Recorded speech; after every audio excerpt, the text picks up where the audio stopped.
Ron Brown is a family doctor who practiced in northeastern Vancouver Island, British Columbia, for many years. He wanted to use computers in his practice and even bought a computer company and worked for it for many years. He represented it at many US and Canadian medical events and is an excellent speaker. After retiring, he decided to spend his winters in Mesa, Arizona, which is close to Phoenix, where he's active in the local computer club. He spoke to us last July, and this is the second part of his thing. This is a continuation of Mary's story. She is a fictional senior, widowed, and lives in a resort in Mesa, Arizona. She had a fall at night that results in a broken hip from an undiagnosed heart problem. In part one in July, he discussed the importance of knowing what your heart rate is and the many devices that can monitor and record that. This tonight, part two, will focus on fall detection, emergency notification, and home automation to ensure safety for a senior living alone. I will discuss how to set up a home network, the Echo Show, Google Nest, and the new Zoom all-in-one appliance. Ron, thank you. All right. Good. Let me just, so we'll, is that okay if I mute everybody? And then if you want to mute, you can that's mute. a good idea. Yeah. Yeah. Okay. So we will. Everybody but yourself. That's right. And you can just hit the space bar if you want me to mute. And then what we'll do is I'm just going to share my screen and get that done.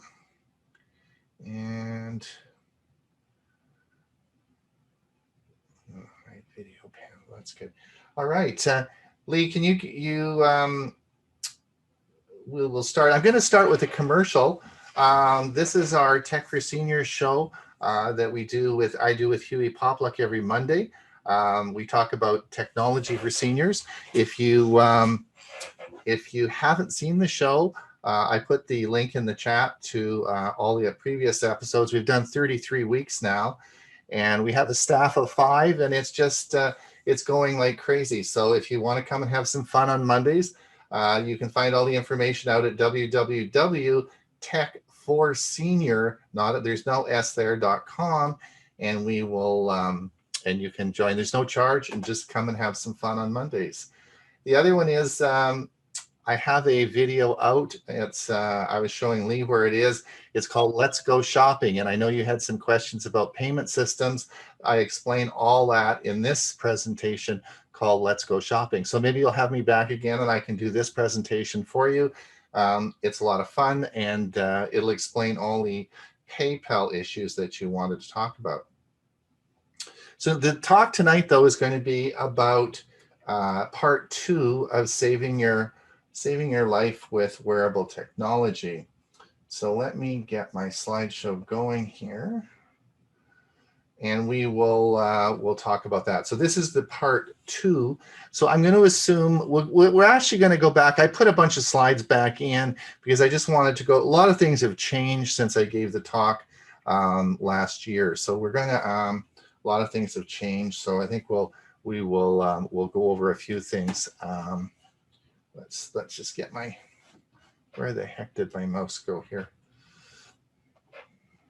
There we go. All right, let's just review Mary. We won't dwell on Mary for a long time because you probably remember Mary.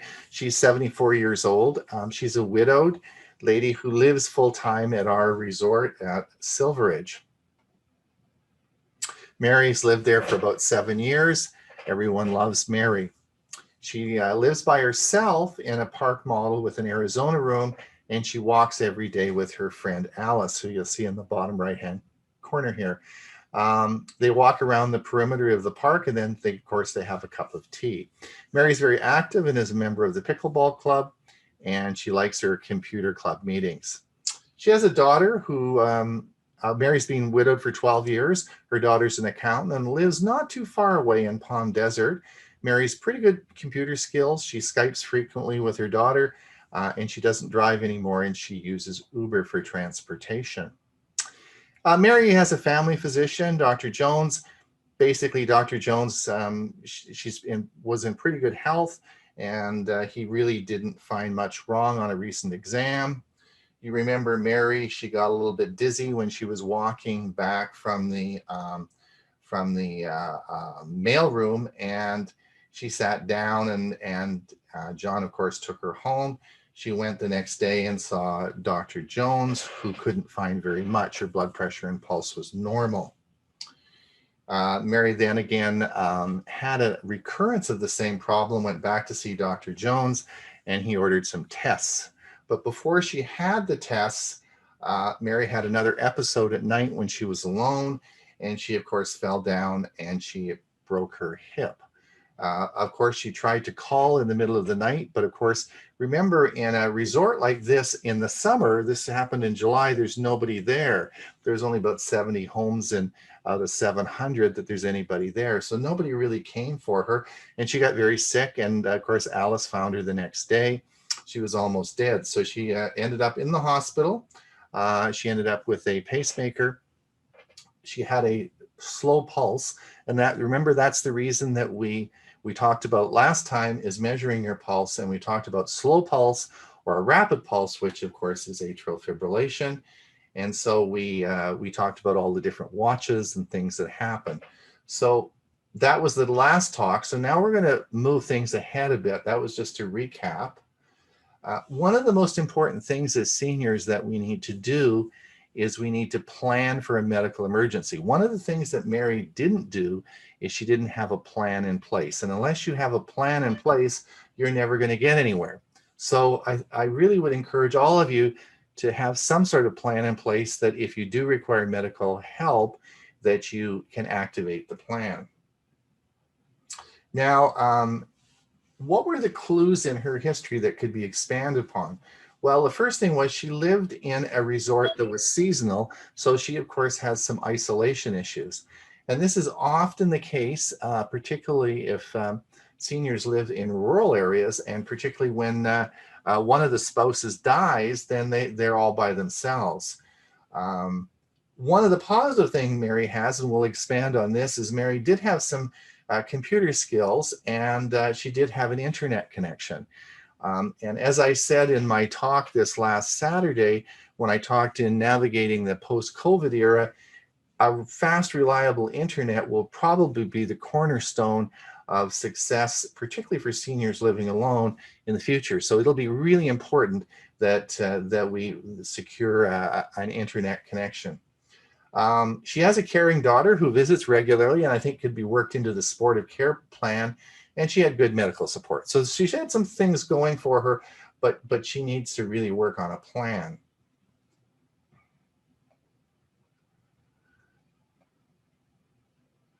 Now, if we look at a smart living solution, I've sort of outlined, it's a huge topic, and I sort of distilled it down to personal monitors, which you can call health location and notification. I talk about Internet of Things devices, and we'll talk a little bit about home automation. We'll talk about peripheral home security systems, and we're going to talk a little bit about social communication, so using some of these devices for that. So we've got lots to talk about tonight. So one of the things that is helpful on some of these devices, particularly the Apple Watch, is the fall detection and emergency notification. So it is possible with the Apple Watch. Let me just show you here. I think it's the next slide.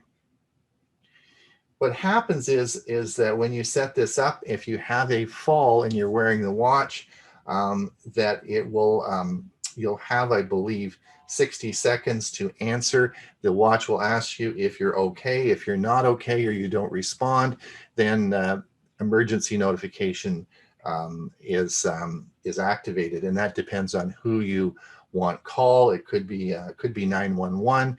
It just depends on who. It could be your caregiver. It depends how you set the watch up. So this is pretty cool, but I might just add that watches aren't always the best approach. One of the problems with watches is that they have to be charged. So if you take the watch off and you can't remember to put it back on, this isn't going to be very helpful if you don't actually have the watch with you. There are other devices such as keychains that you wear around your neck, and they can activate emergency services. ADT has those. So there are not, the watch is one of many things that you could use, but so there are other options for you.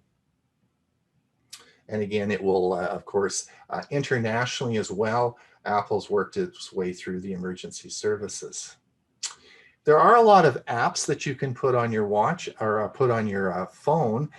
This is one of the ones that I looked up. This was a free app that provides links to 5 caregivers. So if you had a problem, you could simply push the button and it would contact up to 5 caregivers. This app is actually free. I wanted we're going to talk a bit about, I want to go back over the watches because a lot has changed in the last year. I want to just to set everybody straight on this.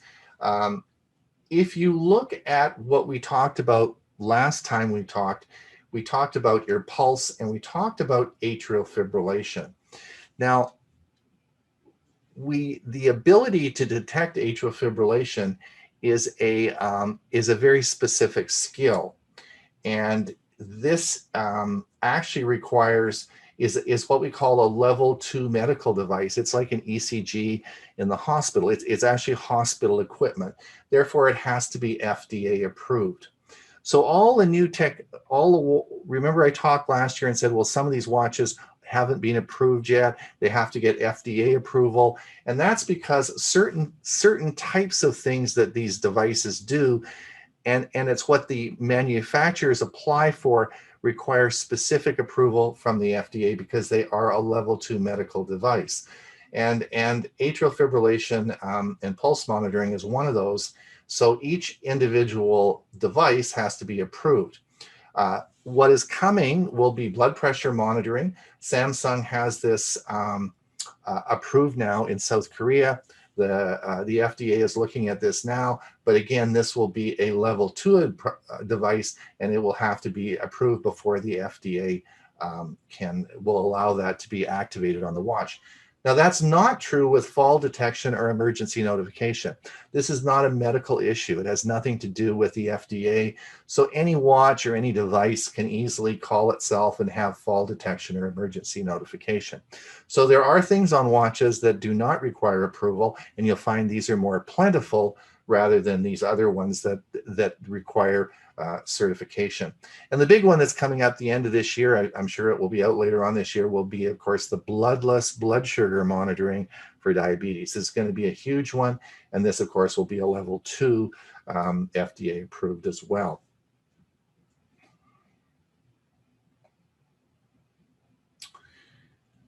So there are 3 watches now that there was only one last year when I think it was long enough ago that there was only one when I talked to you the last time. So the watch today, we're going to look at these 3. This is the Apple Watch Series 6. This is a new one. This is available. This was the price as of 2 weeks ago at Best Buy in the United States was $399. And this does the atrial fibrillation monitoring, fall detection. It does all the things that we've talked about. But we talked about that the last time. But let's go to the next one. And this is the Galaxy Watch 3. This is the this is now being approved. The atrial fibrillation monitoring and pulse detection have all been approved on the Galaxy Watch by the FDA. This software was released about a month ago and should be downloaded on all these watches now. So this has now, unlike the Apple Watch that has to be paired with an iPhone, right? You have to have an iPhone to use the Apple Watch. And you can't use the Apple Watch if you have an Android phone because it can't pair to an iPhone. So, but however, the Galaxy Watch pairs to Apple iPhones and all Android devices. So this is available as a cross-platform. It does the atrial fibrillation and pulse monitoring as well. The price for this at Best Buy was $369. And the new kid on the block, remember, I don't know if you remember my talk, but I talked about the fact that Google bought Fitbit and that they were positioning Fitbit to compete in this highly competitive and very lucrative market. and they brought out the Fitbit Sense, which is FDA approved for atrial fibrillation monitoring as well. So all these watches are very similar, and this is again cross-platform, and it is $329. So those are the three contenders that are available right now. This is how they look. This is the Apple Watch Series 6, and you'll see this is the Fitbit. So they, you can have a look and see how they look there. Some of you may be aware, but the Galaxy Active 2 watch, which was the precursor to the Galaxy 3, is still available, and it's about $100 less, but there are some significant problems with this watch. The ECG feature still doesn't work, nor does the fall detection. So I would stay away from this. This is until I get that fixed up. I would not recommend that one. Now, the thing that came out this year, and I always get lots of questions about this, is these devices now will measure your oxygen level in your blood. And the Apple Watch Series 6 does this, as well as the Samsung Galaxy Watch 3 and the Garmin and Fitbit. So it's actually quite easy to do, is to measure your the amount of oxygen in your finger or in your blood. And so this is a new feature, and I get many questions about what the value of this is and how you should use it. So I wanted just to talk a little bit about that. How it works is interesting. If there are any medical people or people who have worked in labs, you will certainly know that the oxygen is carried through your blood on the hemoglobin molecule. And the hemoglobin molecule, if it has oxygen on it, actually looks redder than the one that doesn't. So there's a color difference between oxygenated and non-oxygenated hemoglobin.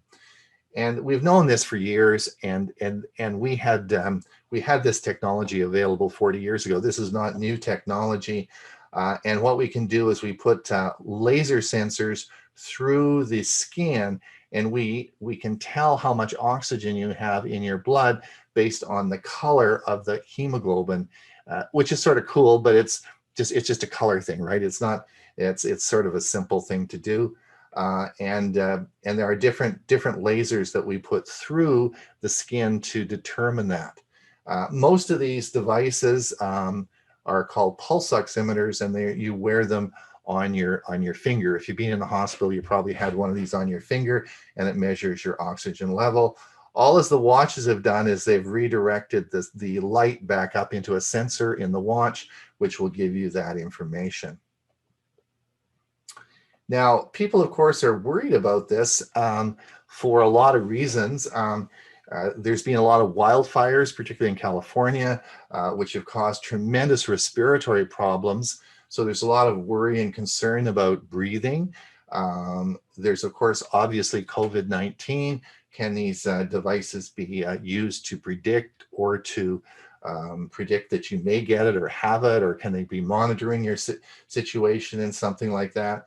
And also people who have lung conditions, who have emphysema or COPD, can these watches benefit or do something or give you some advice for your condition?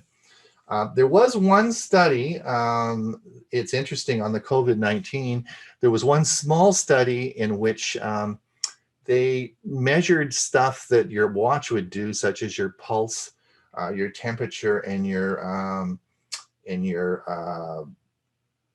not sure if your blood pressure was involved in that, and your oxygen level, and they came up with a probability of about 70%. In other words, they figured that they could predict about 70%. And that was only one small study, and it was never repeated. So it isn't really, so there was nothing really so far that's come with that. Really, the value of these devices and the oxygen levels are not very practical. First of all, these aren't certified by the FDA, and we have no idea about the reliability of them. You won't find any of the medical profession using the technology because It's probably not as reliable as properly pulse oximeter done through a medical device. There are some what we call super users, such as mountain climbers, free divers that don't use oxygen tanks, or marathoners may benefit from these devices and measuring their oxygen. But for the average person, it probably doesn't offer a lot of information that's that accurate. And that's partly because, of course, the ability to measure that in your wrist is probably affected by the perfusion into your wrist. It's also affected by the temperature. If it's really cold out, it might affect the blood flow, and certainly light is another issue as well. So there are many factors that might affect the accuracy of this. So it's an interesting thing that the watch can do this, but I'm not sure that it really is a great medical advancement.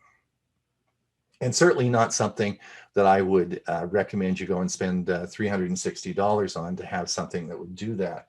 And also, the other thing you have to remember is what are you doing when you're measuring the oxygen? You have to interpret that with what activity you would be doing as well.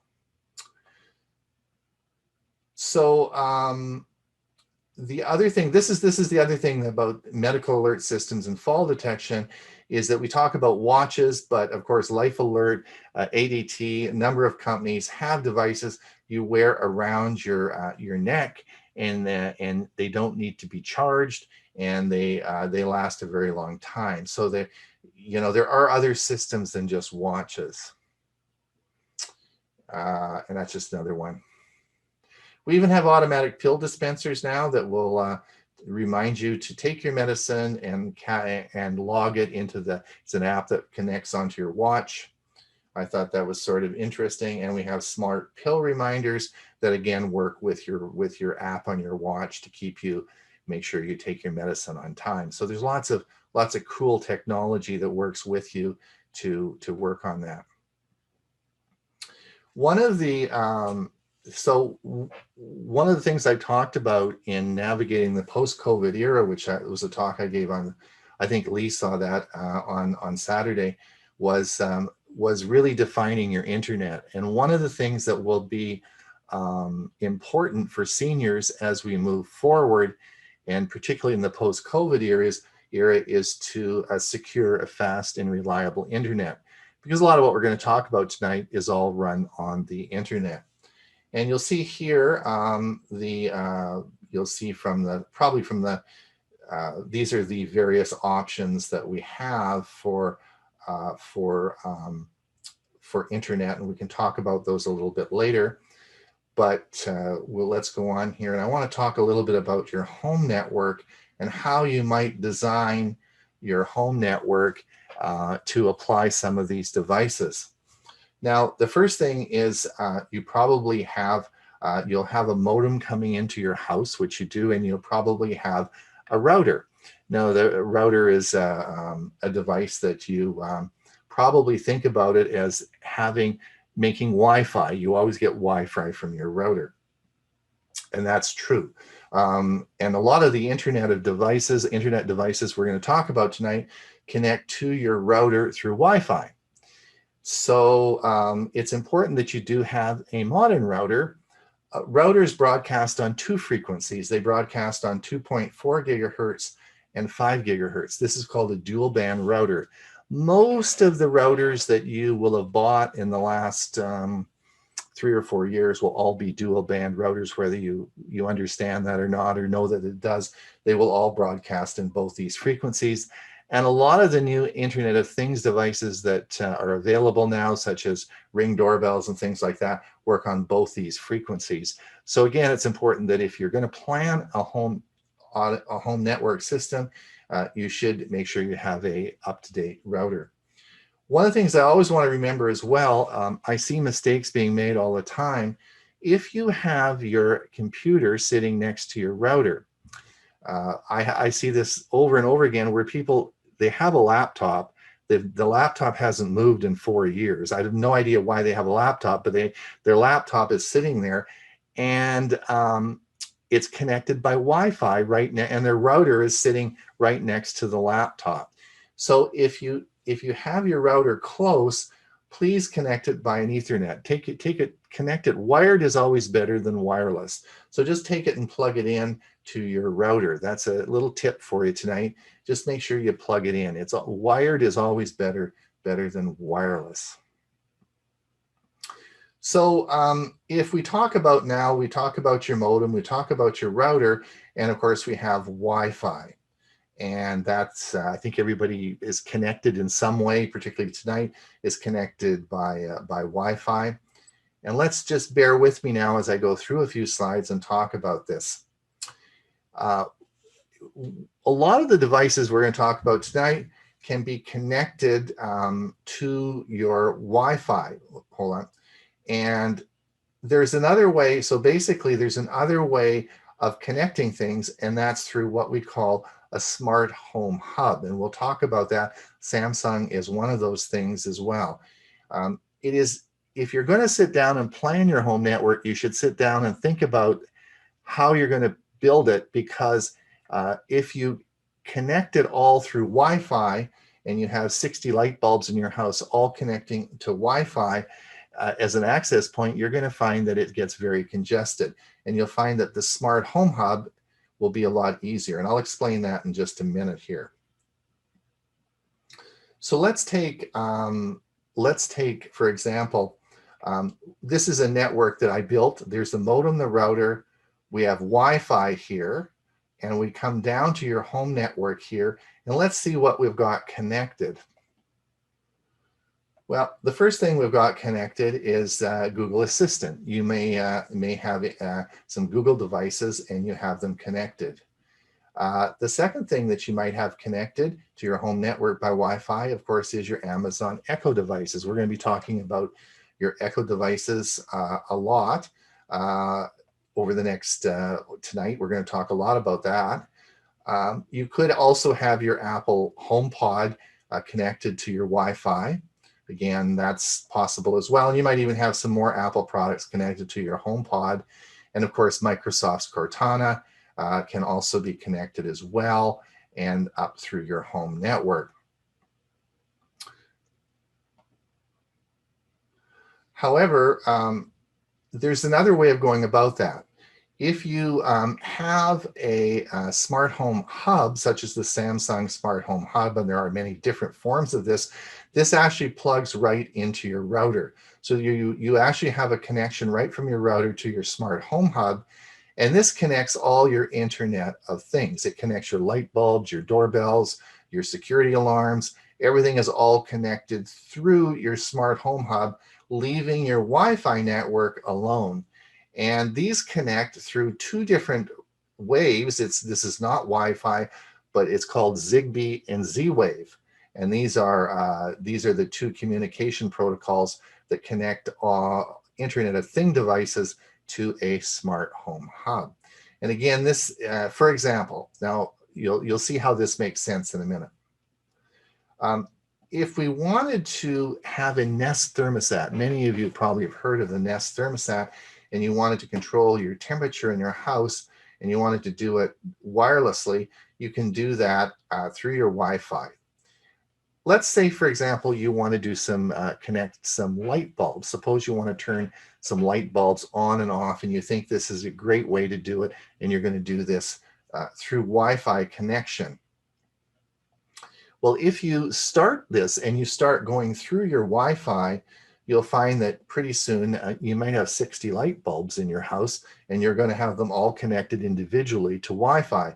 This is expensive and also congesting your Wi-Fi. So one of the things that, again, you want to look at is creating a hub. And this is a company called Sengled, and this is the hub that let me just bring this up. This is Sengled, and this they make light bulbs as well. So you can all the light bulbs would connect to this hub, and then this would be connected to your smart home hub, and you wouldn't be congesting on your Wi-Fi, and it's a lot cheaper. Sorry, if this is your if this is the this is the hub for the light bulbs. This was 2 light bulbs in the hub for $35.99. And then your bulbs are reasonably cheap after that. So so connecting through a hub always is better. Now, all I'm saying is, if you're planning a network, you're thinking, okay, how can I make my house more secure? How can I help? How can I do some of these things? You want to sit planning that before you start doing it. Now, this is an impressive. We're going to talk a little bit now about Amazon's lineup of things, and we'll talk about the Amazon Echo Show in a minute. These are the devices that I personally own. This is one of the Amazon Echo Show. This is the Amazon Echo Dot, and this is actually a Sonos speaker with Alexa on there. Now, what was announced about 2 weeks ago at Zoom's international conference is that Zoom will now, the big thing that's going to change, and I didn't put it in this slide because this wasn't available, this was announced a couple of weeks ago, is that Zoom will be integrating in this year, actually in the next couple of months, with all these services. So Zoom will now be integrating with the Ollie Echo Show line of Amazon. It will do Google's Home Nest system, which we'll talk about. It will also do Facebook's, and it will be integrated into all these devices. It will also be integrated into all television starting at the end of this year. So you'll be able to have Zoom meetings through your television, which is very, very interesting. I'll talk about that. So, all right, so let's talk about Amazon's Echo Show. These are, and you'll see how this works in a minute. I've got a little video to play now. But one of the features that is unique to the Echo and really works well for security, particularly for seniors, is the drop-in feature. You can have these devices so they drop in on a room. So, and it doesn't have to be actually in the house. So you could actually have this sitting next to someone in another location, and you can drop in on them and say, "Are you okay?" So let me just show you how this works, and we'll see where we go. I'll play this little video for you. So first, let's dive into Communicate. So if you haven't already, you most likely will need to go into the Amazon application and set up all of these features so that you have functionality to them. So first, let's talk about Drop-In. Drop-In allows you to access other Echo devices in your home or other devices that have been linked to your account through the messaging service. So I could drop in on my parents' house into their kitchen and talk to them without them having to do anything. So let's go ahead and drop in on another room and see what they're doing. So we can either choose to drop in, or we could drop in by voice. Drop in on kids' room. Hey guys, what are you doing? Sharing some gum. Sharing some gum. Oh, that sounds fun. Have you cleaned your room yet? Yeah. Okay, as soon as it's clean, we'll go to the fire for it. Alright, but what if we don't finish it? Yeah. Hey, meet you here. Bye. Hey. All right, bye. Meet you here.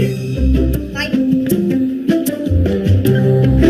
Next, you have Announce. So you could announce that you're home and it will broadcast a message to all the Echoes in your home. Here you could call somebody via the Echo Show. Here you could message. So I could message my daughter's Echo and then she could message me back and we have a one-to-one conversation like that. Send a message to Adele. Okay, Brett. What's the message? Thanks for cleaning your room. Got it. Should I send it? Yes.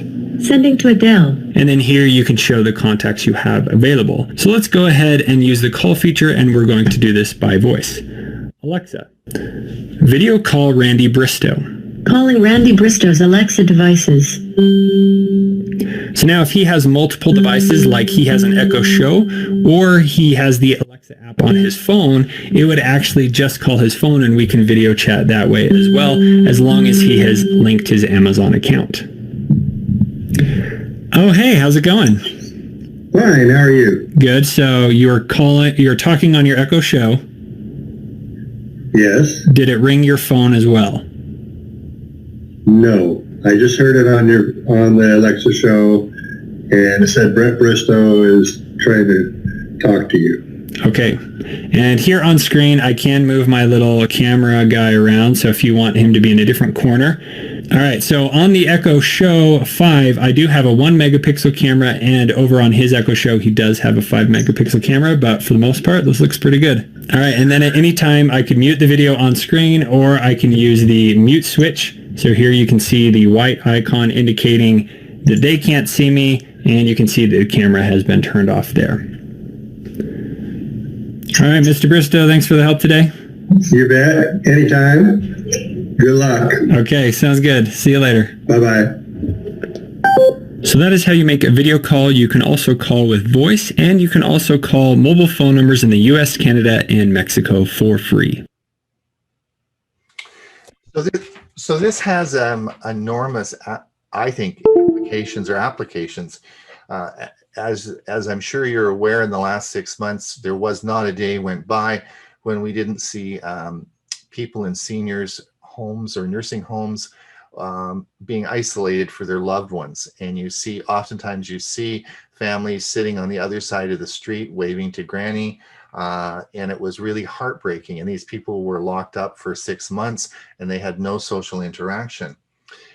These devices can be so beneficial because they can be put in those rooms, and if the person really didn't understand what they were, or couldn't use it because of arthritis, or couldn't see, you could initiate the call and drop in on them and have a great conversation with them. That's the beauty, one of the great features of this device. Also, in not just in nursing homes, but also you could use it with Mary, and we'll talk about what I would do in Mary's situation and how this could be very beneficial. Now, the Google line has the same thing, but they don't have the drop-in feature. The drop-in feature is simply a feature where you do not have to initiate the call, which really works quite well, I think. So first, let's dive in. So we'll then we'll talk a little bit about, I want to just go down here to, this is the Google Nest. They call it now the Google Nest, and I'll play this for you. And again, you can see the application here. Dad, come back to the camera. What are you looking for? There's a rock I showed you, but there's this one. You showed me that already. The rock that you found. Looks like a piece of wood. Yes, the rock that looks like a piece of wood. I think it is a piece of wood, but that's... It's not in... Yeah. Okay, maybe it's in that bottom drawer. The one down to the right. Could it be in the attic? Look in your socks drawer. In your car? In the trunk? If you look down at your rug, is there a big lump? Could it be in a book that's actually like a little safe that you open up the book and the first page says dictionary and then it's hollowed out? You know how sometimes things end up in gloves? Might you have done that?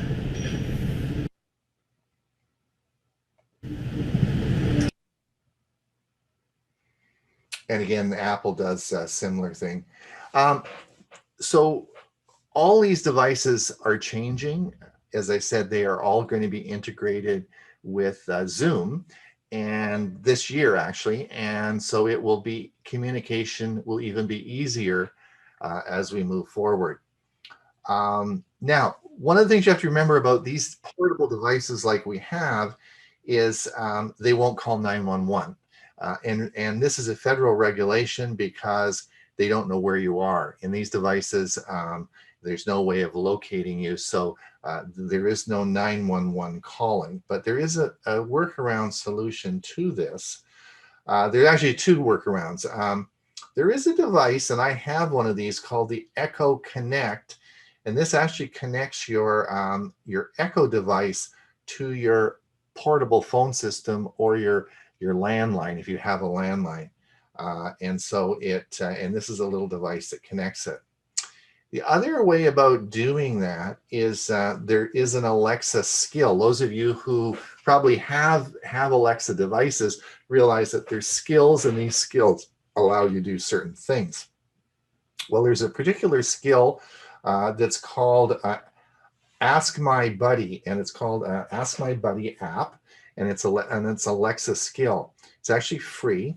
And you download the app and install it. And what happens is you can you register, create an account, and you can have up to 5 personal. You can have actually 5 people on your personal alert network. And so if you had your Amazon Echo devices around your house and you got into trouble like Mary did, all she would have to do is say, Alexa, ask my buddy, and boom, and you can have up to 5 people there, and they would get a text message and a phone call saying that somebody needed to be looked at urgently. And this is what I did when I set mine up, and I had my wife respond. And this is a text that she got on her phone.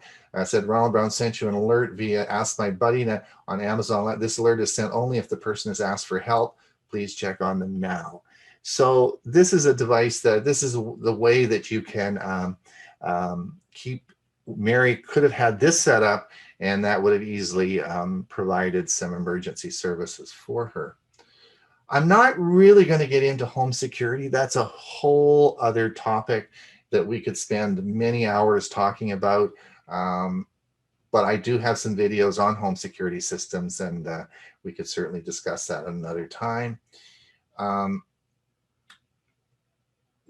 of the things that a friend of mine, John Hamlin, did a study in Nova Scotia, a province in Canada, with seniors, and he put Google Home Nests in about 40 seniors' homes. These were seniors in rural areas.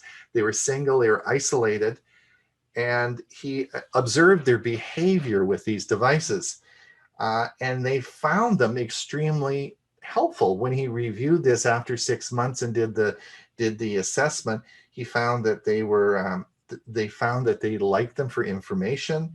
They were adaptive to their needs. They socialized with them. They actually talked to the devices. They felt safer with them. They found them entertaining. They could do things with them. And there was obviously some humor. Some of these devices tell you jokes and all that sort of stuff. So there was a lot of other things other than just pure the monitoring that we talked about that these devices do. So what would be my recommendation to Mary? So the first thing I would do is I would recommend, Mary doesn't have a cell phone. And so I would certainly recommend Mary purchase a cell phone. Which one to get? Those of you who have Apple products or you have an iPhone certainly know about FaceTime. And FaceTime is an extremely good video messaging service that allows pretty good communication. So before I recommended what type of cell phone that Mary would get, I would like to know what her daughter has, Meg, who lives in Palm Desert, and I'd like to know if she has an iPhone or not, because if she did, then the messaging service for FaceTime actually works really well. So that'd be the first step. She needs a cell phone. Does she need the personal monitoring of the watch? She has a cardiac pacemaker now. This will monitor her for atrial fibrillation as well. Probably not as much, and it's not that important. I'm not sure that I would use a watch with her. However, I would put a bunch of I would put a bunch of devices in the house. First of all, I would put an Echo Show in her Arizona room. This is the living area, and I'd have that drop-in enabled so that we could drop in on her and check her whenever we needed to. And in the other rooms in the house, I would install Echo Dots. And these would all be able to communicate with one another. And if she got into trouble, she would just ask for help. This would certainly would have prevented a near fatality that she had. I would also put a Ring doorbell all on for security. These all integrate very well. And I'd also put some security lights and peripheral cameras around, which would help with security as well. All right, that is the presentation. I'm not sure how we're doing with time. Let me just stop the share and I'll open it up for any questions. I have to tell you, while we're waiting for some questions, I have to tell, I'd like to tell you a personal story and just about the FaceTime. So this is a true story. I have two daughters. Her and her husband and family live in Beijing, China. The other lives in Adelaide, Australia. She's an ICU nurse and she lives in Australia.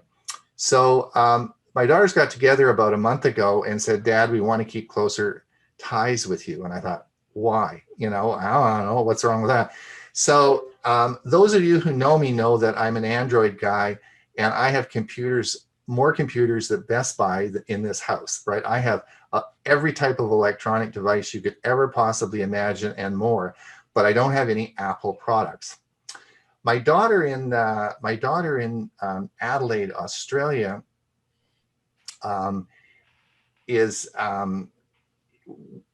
she's a great person, nice family. She's an ICU nurse, but she doesn't call home as much as we like, right? And so when she said to me, "Dad," because when we call her, she's never home, right? So when we decided to call her, or so when the kids decided I should get an iPad, they said, "Dad, you need an iPad," because they're all Apple people, right? They wanted to communicate with me.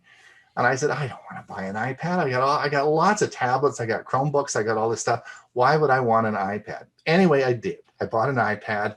So I opened the iPad up and I put my daughter in Australia's number in, and I hit call. One ring, she picks up and says, "Hi, Dad, I see you got your iPad." And I said, "Oh, all right." And then she said, we had this little chat, and so that was fine. We talked for about 20 minutes, then hung up. And then I thought, well, 2 days later, I thought, I'm going to call her again. I spent all this money on this iPad. I'm going to keep doing this. So I hit the button, called her again, boom, one ring, answered, right? And I said, this is crazy. How come you answer all the time? And she says, "Well, we have 6 iPads in the house. Each of the kids have an iPad. There's 2 extra ones. Her and her husband have one, and they got iPhones." So she said, when the call rings, it rings on all these devices, right? So just about this time when we are, talking, my grandson picks up the iPad and says, "Grandpa, can I take you around and show you our new house?" So, we have to go around, then we have to talk to his brother. And an hour later, the iPad comes back to the front and boom, we, our daughter says, "Well, it's breakfast time. We got to go."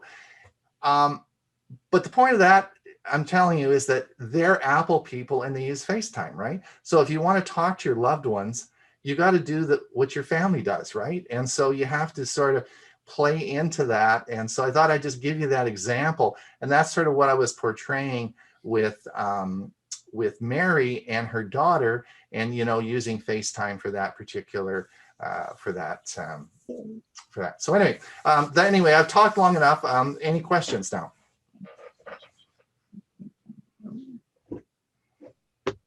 Yeah. Question. You didn't give a cost for the Amazon system. You give a cost for the Apple system, but for the Amazon system, I don't think you indicated what the Echo shows. Yes. Oh, that's a great deal. Now the Echo Show makes. I just did a video on this. I will send. It's on the YouTube, and I will send Lee the link. Okay. So there's 3 versions of the Amazon Echo products. There's the 5-inch, which I believe is normally $89. It's on now for $44. There's the 8-inch, which I just bought, and it's I think it's normally I'm trying to convert the prices because of Canadian US thing, but it's half price as well, and I think it's maybe $80. I think it's normally 160. It's on for 80. And then they make a 10-inch, which is a big display, and it's normally $265, and it's on for $149. All these devices that I just described are all on an incredibly low prices on Amazon right now. They're absolutely super value. They've been on sale since Amazon Prime Day, and they will be on probably till Black Friday, because they're all changing. They're all changing because all these devices are going to be changing to incorporate Zoom, right? So I think they're getting rid of all their old stock because the whole product line is all going to change because it'll all be integrated with Zoom. Yes. Yeah. Do they have 5G on them? That's the other question, because everything is 5G right now. So do you know if they have, 5? I mean, I would think the Apple systems have 5G on them, but do the Amazon systems do? So now, hold on. What are we talking about? As you know, are we talking about 5G as 5G cellular service? Yeah. These are not cellular devices. These do not have SIM cards in them. This is Wi-Fi. Okay. So they're not. All these Wi-Fi. are not, yeah, these are Wi-Fi. These are not. These are Wi-Fi. There's no batteries in them, so you have to plug them in, and they're Wi-Fi. So they would hook into your internal Wi-Fi system. They don't. None of these devices. I don't think the Google devices either have SIM cards in them. These are not cellular, nor these are not available as a cellular connection either. Okay, so if you are going to use them in a situation like for particularly a senior in a home, then and you could use an iPad, which would of course have a cellular. You could put a SIM card in that. Right. But there's a lot of people. There was a lot of people who have said, well, these people can't often see, they can't hold the devices. There may be just no way that they could use those devices. So that's why the Echo line is so much easier, because they don't have to do anything. You initiate the call and can talk to them. You see the difference? Maybe sure. Maybe opening the iPad up, even looking, they couldn't see the screen. Maybe they can't actually touch the button to call. There's all sorts of factors in there that it might work if they could do all that. That would be fine.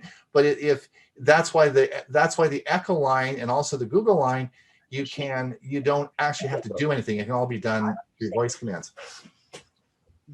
I have one more question, but I'll give others a chance to ask. Okay. I have a question. What if then you suggest if we do Zoom a lot, it might be better to wait and see what the new line is that's coming out, probably at Christmas time? It's all going to change. Yeah. In fact, I wanted my new Echo 8, and in Canada, I went to buy it on Amazon. Normally you get these things delivered the same day, right? Amazon's got a warehouse full of these. So I went to order it, and they said it would be delivered in March of 2021. That's like 4 months from now. And this is Amazon's site, so they don't have any.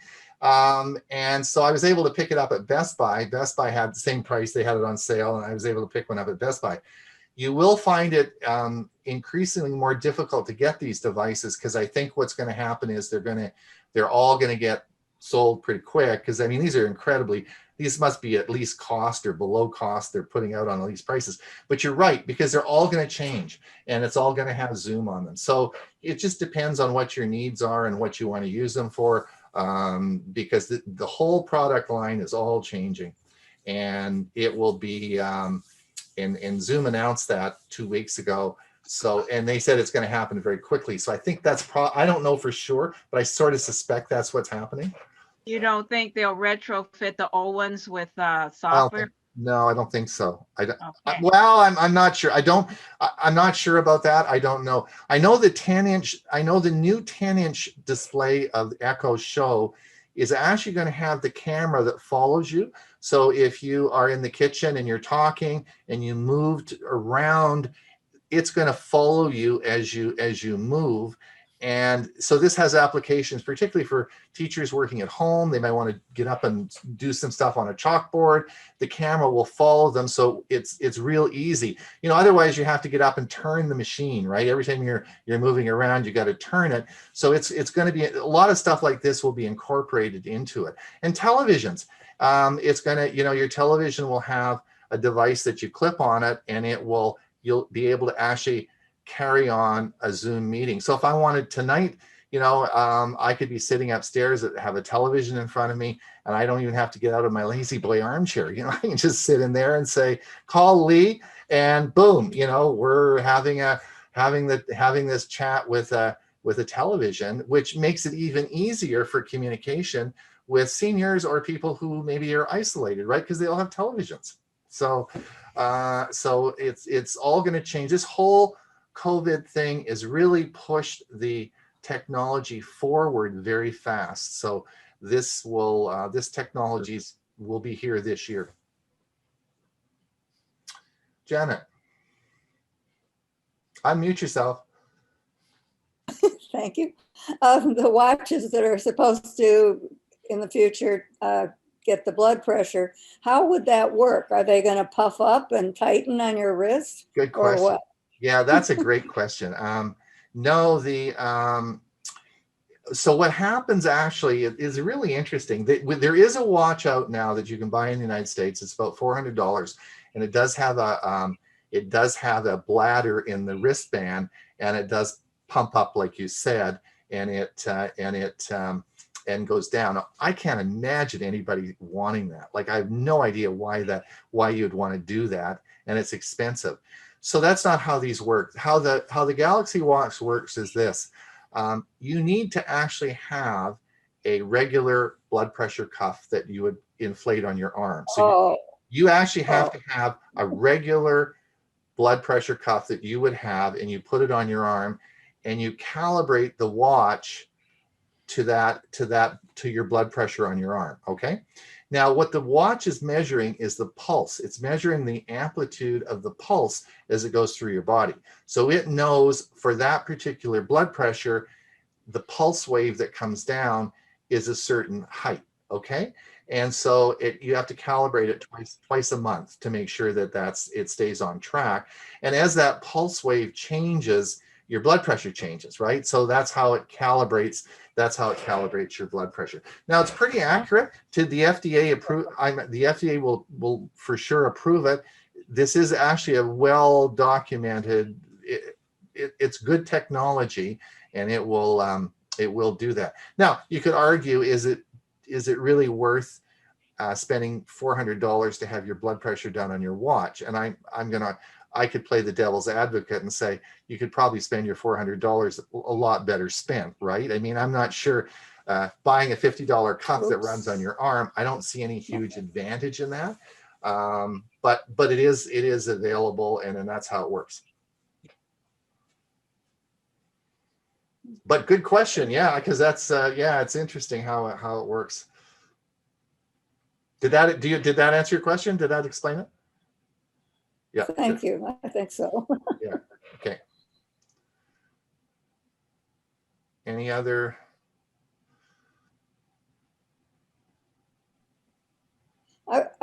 Maybe I missed something on those drop-in devices that when it will work on Zoom. My daughter-in-law has a mother in another place that sort of needs looking in on. Mm-hmm. But how does it signal her, and does she have to push something and answer? It can't just drop in on you without announcing, can it? Yep. You just drop in. So you can do it. You can do it two ways. You could set it up. It depends where you are. Let's say you're living in the same community. All right. You could set it up on your home network and just take it over and put it in her house, and it wouldn't know the difference, right? So that's one way you could do it. The second way is you can actually link the Amazon accounts. In other words, she would have an Amazon account, or whoever your loved one was, they would have an Amazon account. And there's a feature in the Amazon account that you can link the accounts to allow the drop-in. Okay. The advantage of the drop-in is that the person doesn't have your, let's say you want to talk to your mother or someone, okay? And if and maybe she wouldn't want to initiate the call. Maybe she has some dementia. Maybe she always forgets. Maybe you just want to check and make sure that she's okay and she's turned the stove off or something like that. But she would never call you because she can't remember or by virtue of whatever. So this is the drop-in feature. You can say drop in on mom, and boom, it would drop in on her. And then you could say, hi mom, how you doing? Oh, did you shut the stove off? Is everything okay? Yeah, everything's fine, blah, blah, blah, blah. Fine, okay. So so that your loved one doesn't have to initiate that, okay? You see the difference? Yeah, in the other services, you actually have to initiate the call. I guess you could make it as a phone dial. You could do a phone dial in, but then she'd have to answer the phone and say, remember what to say to answer the phone, right? But in the drop-in feature, you don't have to do anything like that. And that, we use that all the time in our house here. I have Alexa devices in all the rooms. We have a big house. I have a bunch of devices all over the place. My and my 3-year-old grandson just loves it. He's in another room and he'll drop in on Grandpa's office and say, breakfast is ready, Grandpa. Do you want to come for breakfast, right? Okay, and so he loves the drop-in feature because he can drop in on, even a 3-year-old can figure this one out. It's real simple to do. You just say the A word and say drop in on, and you have them all labeled, in the whatever room you want to drop in on. You can also broadcast. So you can say broadcast, you use the A word and say broadcast, and it broadcasts out to all the devices as well. Ron? Yep. What about the privacy issue if you're dropping in on people? Yeah, that gives me the creeps. Well, they might not be dressed or whatever. Yeah, that's right. Yeah, that's right. I mean, you've got this 600-pound gorilla here that you haven't mentioned. Right. So the first thing is there's a lot of security set up. In other words, you have to actually, you have to agree to have your account, your Amazon account, linked to my Amazon account. You have to understand that and agree to it, and otherwise you can't. The drop-in feature won't work. So you actually have to have it set up specifically for that.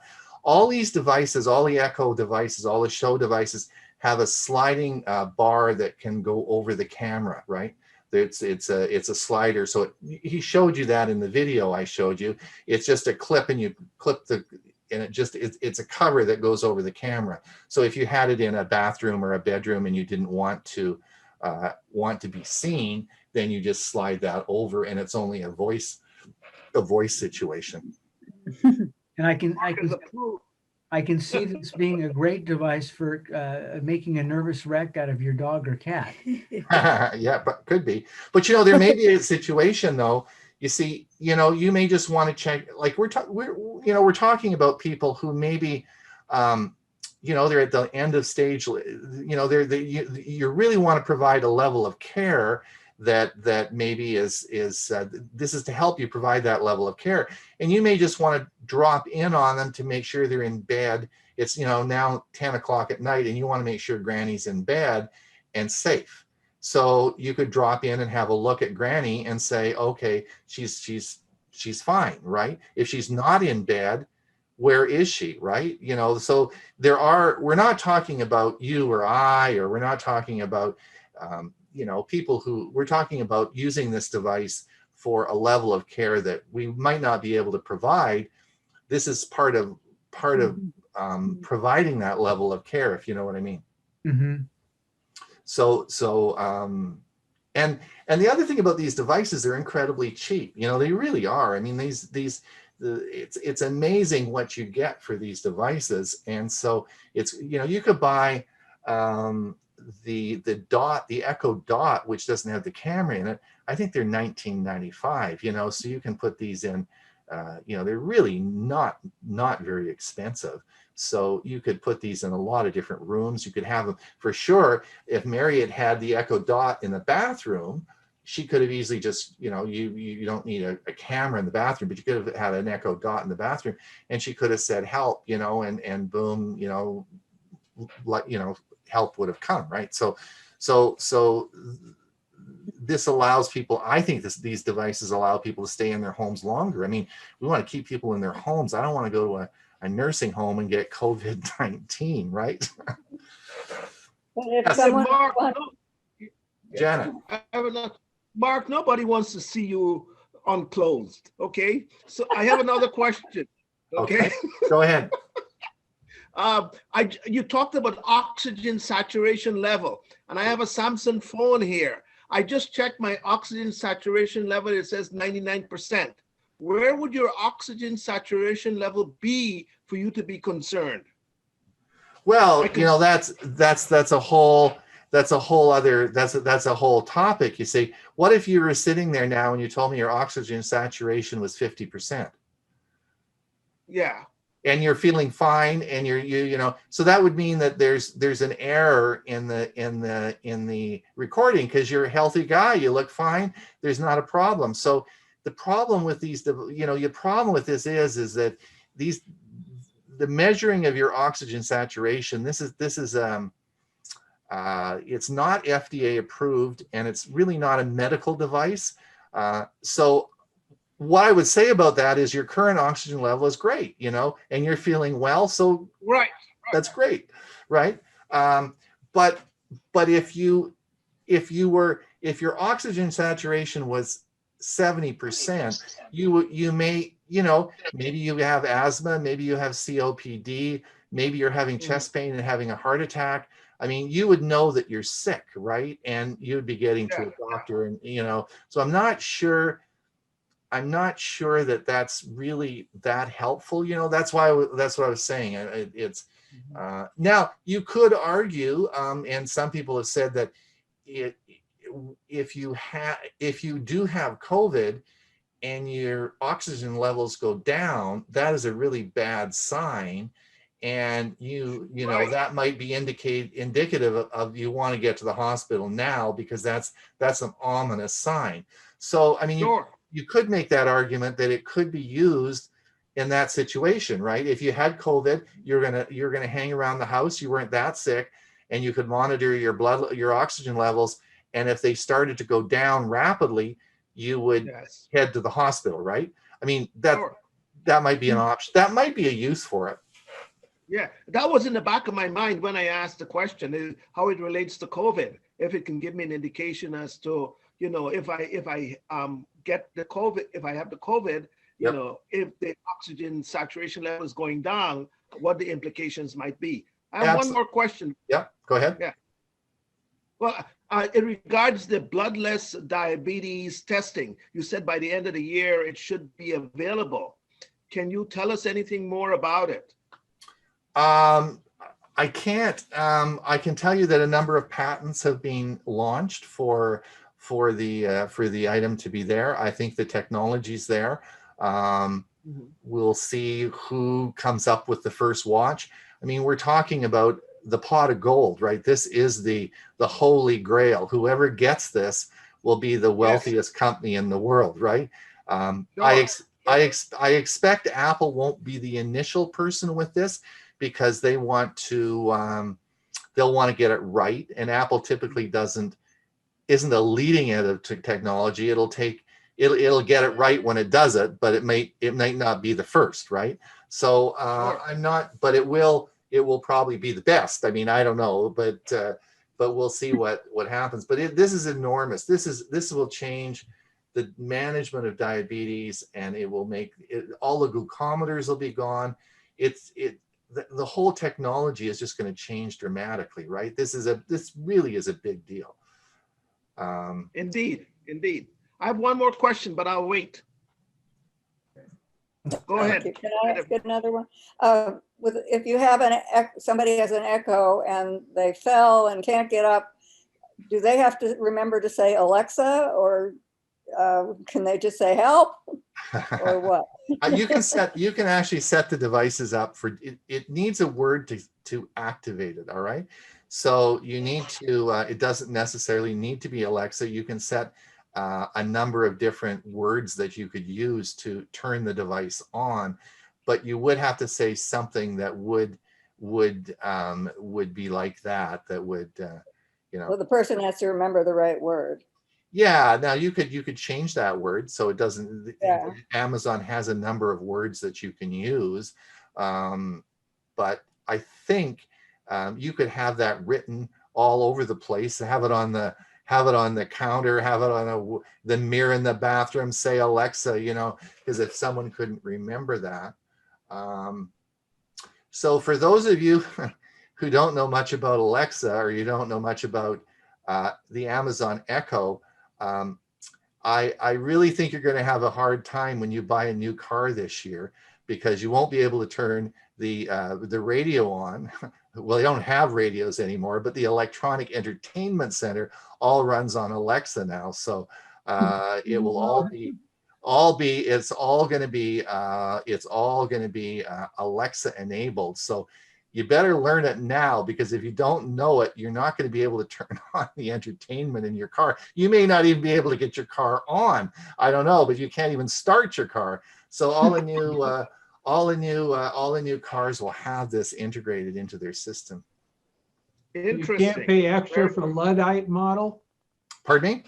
You can't pay extra for a Luddite model. No, and you know, I think one of my friends just bought a car, and there's a 3-day course for 3 hours a day that the dealership offers, and they have to go to this. They have to go to this course. So that's just to learn how to run all the systems in the car, right? So this is not a deal anymore where you get in the car, turn the key on, and I'll drive off. It ain't gonna work like that anymore. It's all changed. Ron, I have a question. So I was in the market for a smartwatch, and I looked over the various ones, including all the Galaxies. I had to exclude the Apple because I'm an Android person, but I did go with the Fitbits. But the Galaxy 3 I looked at, and it had a lot of reviews that weren't actually too positive, but I ended up with a Galaxy 2. Now, I think this is a newer version of the Galaxy 2, but it does the EKG, but it doesn't do it on its own. You have to do it on demand. You have to initiate it. Is the Galaxy 3 something that it does automatically sense it? No, you have to initiate it. So I'm glad. So that's really good news, because you're the very first person that I've known. I knew that they were trying to download the software to the Active 2, right? I knew that it had been approved. The FDA approved it, but you're the first person. Now that's good news that it works, because it does work, and I did have to update. Yes. Well, that's good news. That's really good news. Does the fall detection work on it? The what? Does the fall detection work on it? I don't see any fall detection at all on this. You don't see it? Okay. I haven't seen it. I have seen the O2 monitor, but it was supposedly downloaded, but I can't find it on my phone. I don't think that's active yet. Because the Active 2 is $100 cheaper. It's actually so it is a good deal if it worked. I mean, because I think it was about $250 for the Active 2. Yeah, it was. Well, actually, price wasn't a consideration when I was shopping. It was just that the Galaxy 3, I was looking at various reviews where people were saying about it, and it just didn't come across being that good in the number of reviews. And I think this was, at Best Buy, this was $299. But for some reason, when I went to buy it, there was some discount. I think I paid $269. Yeah, that's about $260. Yeah. It's about $100 cheaper than the Galaxy 3. Yeah. Mm-hmm. Yeah. So it's good. No, you have to. That's one of the things that I think probably people have the misnomer about. None of these devices continually monitor you for atrial fibrillation or your slow pulse rate, right? You actually have to feel sick, or you have to hit that crown. You have to hit the button to actually initiate the test, right? So that's sort of the way they all work.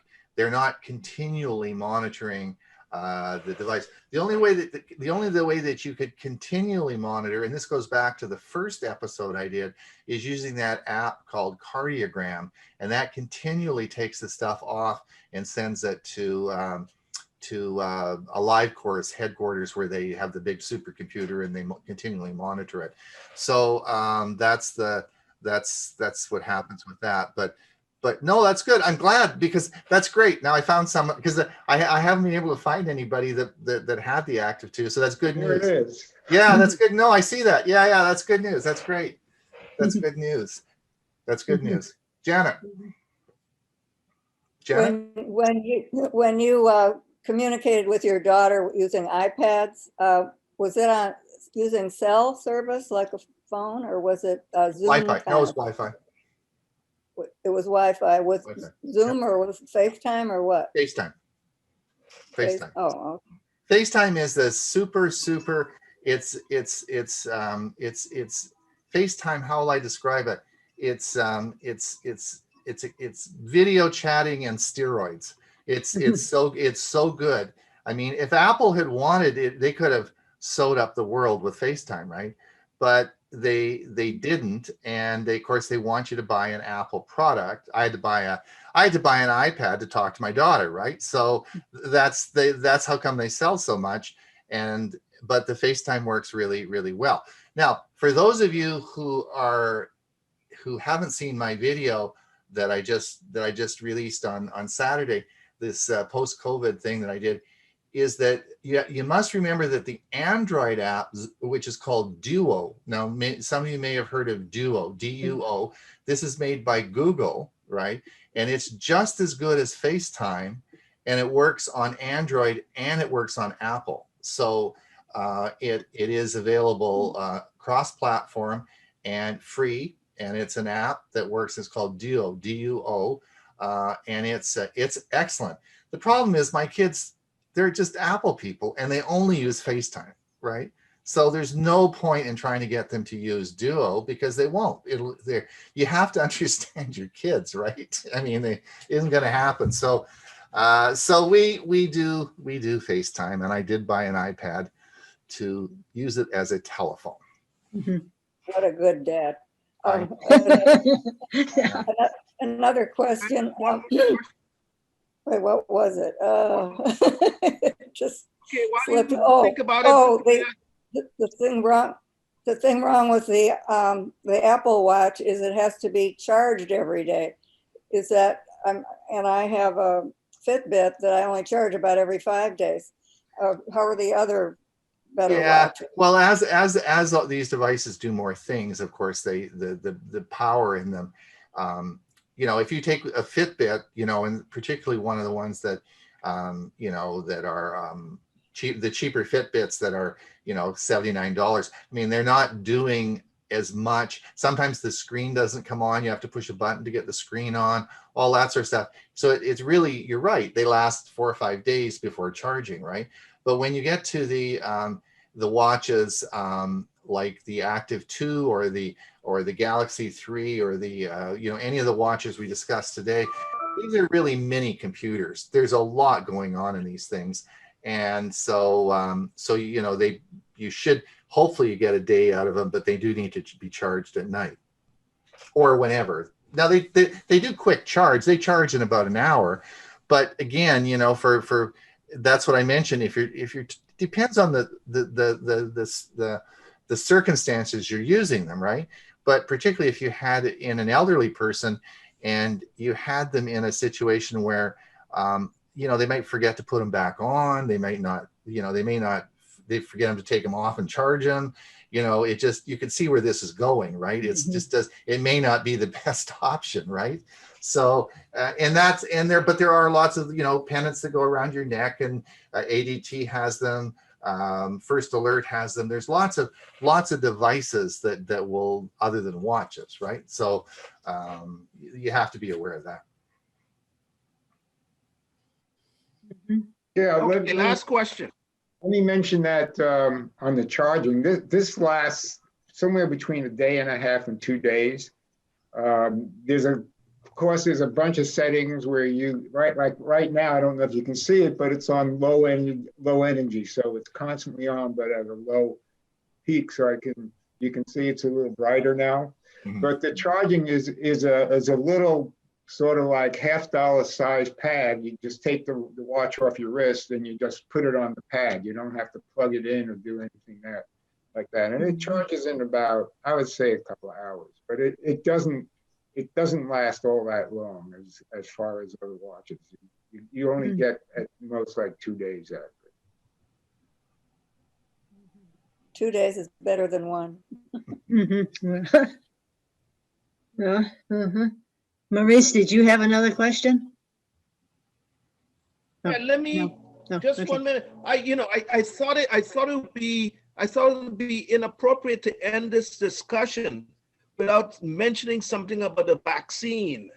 I follow all the vaccine companies, and I've studied Pfizer, and I was discussing with my brother Derek, who never listens to me, and Pfizer is renowned for its ability to develop vaccines. So I was wondering if you have anything that would inform us regarding the new vaccine that Pfizer says is 90% effective, and what are the chances of people like us getting the vaccine? Seeing that we're in that vulnerable group. So they just announced that yesterday in Canada, and this is a big announcement, and it looks as though this is the real McCoy and it's going to work. There are, however, some logistical problems with the vaccine. The first problem is you need 2 doses, not 1. So you'll need the first dose, and then you'll need a second dose. All right, which is a problem because people have to come back for a second shot. The other thing is it has to be held at minus 75 degrees. Yes. So that is a logistical problem because there are no fridges or freezers other than very specialized ones that will be able to, no doctor's office, no pharmacy, no place like that can actually have freezers that freeze things to that level. So there will be a huge logistical problem on transporting and getting the vaccine. You can't just distribute it to the pharmacies and doctors' offices and expect everyone to give it out, right? So I don't know how that's all going to work out, but it was a big announcement in Canada, and the government secured 20 million doses, and they're going to try and figure out how to get everybody a shot. I don't know how it's all going to work out, but that's not my problem. It's their problem. Dry ice is minus 78 Can I follow up with a comment? Sure. I heard that Pfizer has teamed up with a German company, I think BNX or something like that, and they've procured distribution facilities or manufacturing facilities to scale up for large amounts of the virus. Have you heard about this? No. I know our government has pre-purchased, 20 million doses. So they've got money up front. They've given them the money. It's all, the contracts have been laid and it's all done. I have no idea how they're going to ramp this up and make it I just don't know. I have no idea. Yeah. I would expect there will be multiple players in this. I don't think Pfizer might hold the license, but there will probably be, if in fact Pfizer, there may end up being a bunch of different vaccines. Maybe there's a vaccine that we only need 1 dose and it doesn't have to be so cold. Maybe this isn't the final issue. I don't know the answer to that yet, but it probably will be licensed to multiple companies around the world to produce the quantities that are needed. I have no idea. That's all I know about it. Yeah. Okay. I should mention Johnson & Johnson has a single dose vaccine, but it's not ready to go to be used publicly as yet. Right. But we're looking. Thank you, Lee. Realistically, to immunize the number of people who are going to need to be immunized, we're probably looking at 6 months to a year to get it done. right? It isn't going to happen tomorrow. It's You going and that would probably, yeah, you and that would probably be pretty good. yeah, we're talking about a fairly, lengthy period of time to get this all done, right? Mhm. I'm hoping sooner or later, because I want to go back to Arizona. It's cold here. I want to go Oh, back to yeah. Arizona. I remember being in Mesa, Arizona when a big dust storm came up. Yeah, it's interesting, but We yeah. were at a night before a wedding at a friend's home, and we were all set up in the backyard with tables and food and everything else, and this dust storm just came out and took everything. Yeah, there's always, if you see one coming and you can see them coming, you want to pull off the highway and stop. Yeah. People try and drive into them, and there's usually deaths and destruction. Yes, the first time I experienced anything like that, and that was in Mesa. So I'll always remember Mesa. Yeah. Had the same thing in Albuquerque. Well, yeah, my sister lives in Albuquerque. Mm-hmm. Yeah. Oh boy. Well, that was very interesting. Gave us a lot to think about. Yeah. Janet, you have. Oh, you just put Janet. Yes. Yeah. Reactions. So don't forget now. Don't forget that don't forget to come and see us at Tech for Seniors on Mondays. Okay, I got to put the ad in, right? And also, there's also the my video, Let's Go Shopping, and it's lots of fun. It's not a medical talk. It's a fun talk. We talk about all the different payment systems, Venmo, and PayPal, and all sorts of stuff, and what's secure on the internet and what isn't. So it's a great talk. So have me back, and let's do the next one. Let's go shopping. Yeah, that. There you go. Yeah. I was playing around over here. Get out of here. Thanks, guys. Okay, well, thank you. Thank you very much, Ron. Good night, everyone.